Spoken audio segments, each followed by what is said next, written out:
I always feel like there is a sudden blackout in my brain. I'm like, okay, is this the word as I know it? Does it look the same? Does it feel the same? What is happening here? And then you start to feel like you're connected again, and you're probably trying to make sense out of this. From that point of view, is surprise one emotion? Is it more than one emotions? Like, what is the sequence? How do people actually experience it? I think surprise is essentially just a neurological error signal.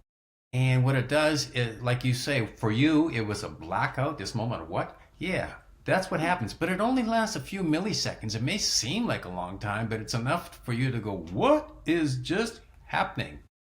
So there's no positive, there's no negative. The surprise is just an alert signal. Pay close attention. And then immediately after that, that's the sense making. And that happens very quickly. You try to figure out, is this an opportunity? Is this something is this a surprise party? Should I be joyous? Is this a surprise? Someone's running at me with a gun. I should be in danger. And so you quickly make that assessment and form a belief and a plan of action. It happens almost instantly. So the surprise alert, that's phasic dopamine. And then after that, belief formation or plan of action. And that's because the first part, that neuroplasticity, that's the part when when you said your brain goes blank, that's your brain going, figure this out. Stop whatever is going on. So let's say, for example, a company wants to appreciate or recognize an employee. Okay.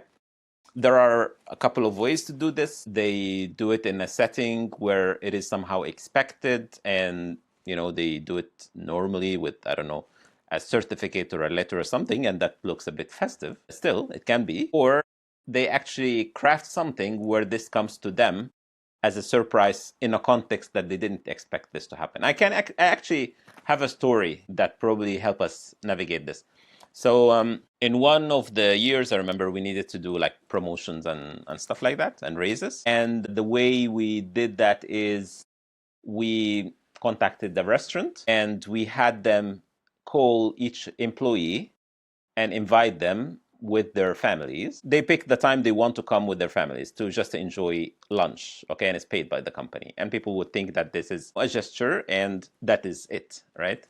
And then while they are eating, the waiter comes to them. Now, the waiter is not in our context, right? He's not an employee in the company. I mean, they are in a different context. They are with family, eating, something like that. And then they give them a letter. They open the letter. They find that this is the news for their promotion and raise, okay? And they are experiencing that within their family context and so on. Actually, for one of the cases, we had to fly them over to where their family lives because their family were not in the same city. And then we had to arrange with the restaurant there, give them the letter there and stuff like that.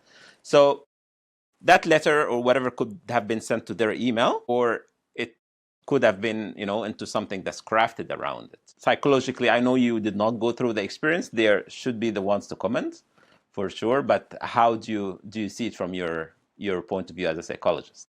It's great. It does amplify because what happens in phasic dopamine, if it's a big enough surprise, bang, what happens with phasic dopamine, like I say, it's this total alert signal, and you've got all these neurochemicals running through your brain trying to figure out what's going on. So it's this big burst. It's like fireworks going off in your head. So what happens to all this fireworks? Well, they become the emotion that follows. So instead of being a little joyous, all these neurotransmitters are going, wow, this is great. This is fireworks. And that's typically what happens in a big surprise.